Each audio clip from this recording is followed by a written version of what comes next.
Hello mga loyal Kalendra, ito po si Madam Lendra at ako po ay nagbabalik para bigyan ng kahulugan ang inyong mga panaginip. Ito naman po ay kapag nanaginip ka ng napakalinis at malinaw na tubig, ito ay simbolo po ng swerte, kasaganahan at magandang oportunidad na paparating sa inyong buhay.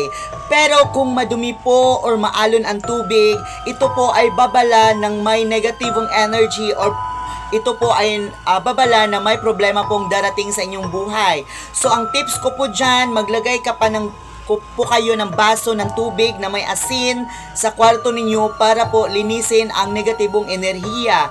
Kung gusto nyo pang malaman ang kahulugan ng inyong panaginip, i-comment nyo po below ang inyong panaginip at ibigay ko po sa iyo ang kahulugan nito. And don't forget to follow my Facebook page, Madam Lendra Channel, para sa iba nating ritual na pampaswerte at proteksyon sa ating buhay.